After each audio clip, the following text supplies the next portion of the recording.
Sudah banyak pihak yang nge-review Redmi Note 4 ini di YouTube. Mulai dari yang distributor, sampai versi Snapdragon yang masuk secara resmi ke Indonesia. Pada review kali ini, sebagian besar poin yang tidak dibahas di video lain akan kami bahas di sini.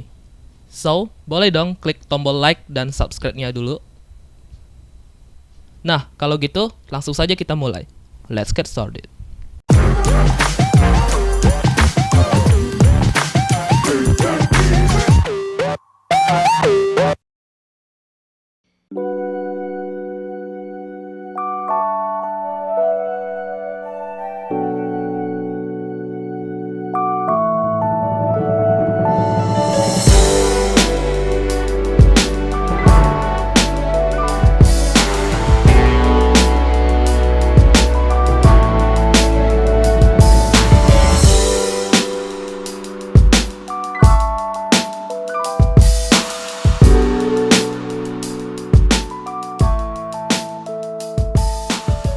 Diluncurkan secara resmi pada kuartal pertama 2017, membuat banyak orang terutama Mi fans tertarik padanya. Selain dikarenakan resmi, Redmi Note 4 juga membawa spesifikasi yang mumpuni, terutama dengan prosesornya Snapdragon 625 yang terkenal dengan konsumsi daya yang hemat dan stabil. Sebelum masuk untuk melihat isi dalam kotaknya, ada baiknya kita melihat dulu apa yang ada di wajah boxnya. Kali ini Xiaomi membuat kotak Redmi Note 4 dengan balutan warna putih. Tidak seperti dulu yang hanya menggunakan warna coklat. Seperti biasa, di depan ada logo TAM yang menandakan bahwa unit ini resmi, angka 4 yang tidak kontras dengan warna kotaknya, dan stiker Telkomsel yang menandakan Anda akan mendapatkan bonus kartu simpati dengan kuota sebesar 14 GB. Lanjut di bagian atas ada logo Mi yang juga ada di bagian bawah, begitu juga tulisan Redmi Note 4 yang ada di bagian kiri dan kanan kotak. Lanjut di belakang kotak ada beberapa informasi singkat mengenai spesifikasi yang tentunya sudah berbahasa Indonesia. Oke, ketika membuka kotaknya, seperti biasa ada unitnya, kartu garansi, buku petunjuk, kepala charger, kabel charger berbahan Bluetooth dengan panjang 1,1 meter, kartu kuota simpati 14 GB, dan yang terakhir adalah SIM ejector.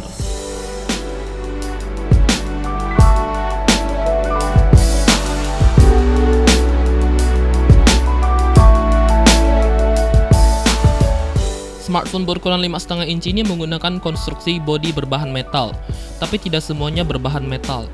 Contohnya pada bagian atas dan bawah back cover smartphone ini yang berbahan plastik, yang membuatnya lebih baik dalam urusan sinyal.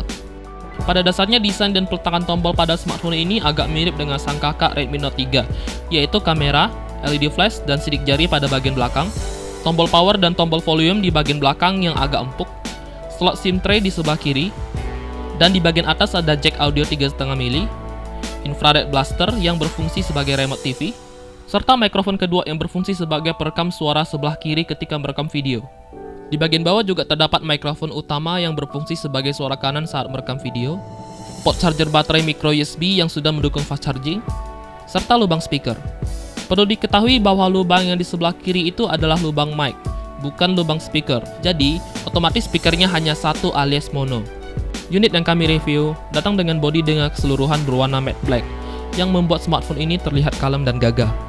Untuk layarnya sendiri menggunakan IPS 5,5 inci Full HD yang dilapisi dengan kaca 2.5D yang melengkung di tiap sisinya, membuat jari nyaman ketika mengusap-ngusap layar hingga ke tepi. Perlu dicatat bahwa kami tidak tahu apa proteksi yang digunakan oleh layar ini, apakah Gorilla Glass atau Dragon Trail. Tapi yang jelas pada pemakaian awal kami sudah terdapat goresan-goresan halus pada layar, sehingga anti gores tambahan merupakan hal yang harus dipertimbangkan ketika membeli Redmi Note 4. Sedikit catatan kalau bodi belakangnya sangat licin. Direkomendasikan untuk menggunakan case tambahan kalau Anda lebih mementingkan keamanan ketimbang ketipisan dan keindahan bodi belakang.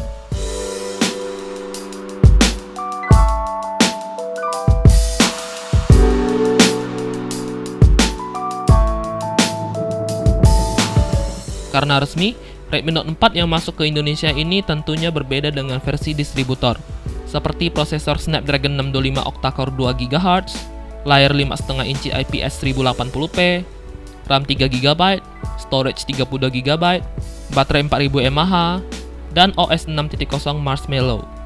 Saat idle, sistem mengkonsumsi RAM sebesar 1,5 GB.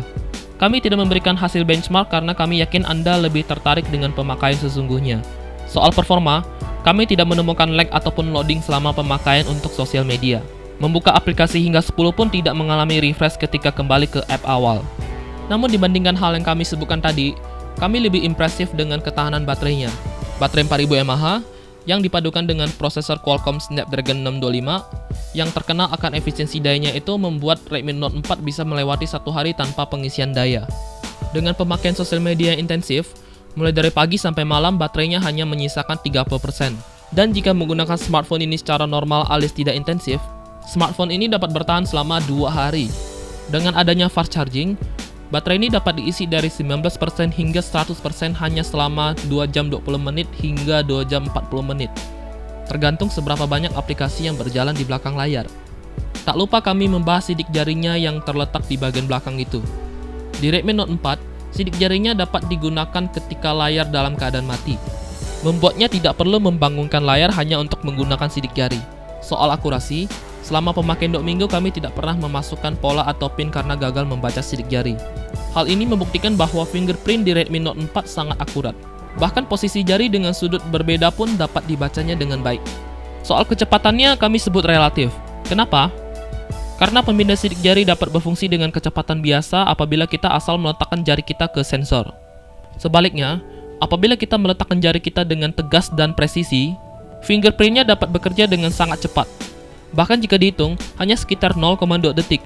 Namun untuk mendapatkan ini, jari harus tepat di tengah dan permukaan jari harus menempel semua ke bagian sensor agar fingerprint dapat bekerja dengan cepat dan optimal. Jadi, kecepatan fingerprint pada smartphone ini kami sebut relatif.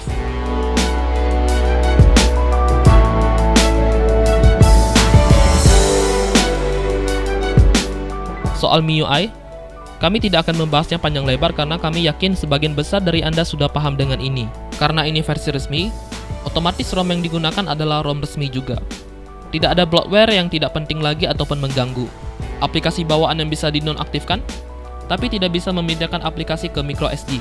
Fungsi dan fitur-fitur menarik bawaan MIUI masih diintegrasikan pada Redmi Note 4 ini, seperti mengambil screenshot dengan 3 jari, menggunakan fingerprint sebagai shutter kamera depan maupun belakang, kunci aplikasi dengan sidik jari, dual space, Mi Remote, ratusan tema yang menarik dan gratis, USB on the go, dan masih banyak lagi.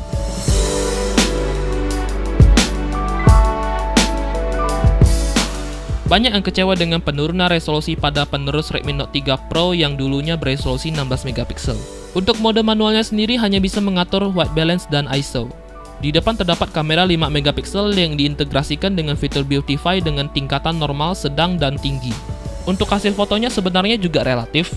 Meski hasil foto outdoornya tajam, tapi keseimbangan gelap dan terangnya itu kurang seimbang. Serta hasil foto di dalam ruangan yang ketajamannya berkurang dan munculnya banyak noise. Tapi menurut kami, ini sudah cukup baik untuk ukuran sebuah kamera smartphone. Mengingat hasil foto yang diambil menggunakan smartphone, ujung-ujungnya akan berakhir di media sosial. Kecuali Anda mau menggunakannya untuk kebutuhan profesional, atau mengedit dan mencetak gambarnya dalam ukuran yang sangat besar.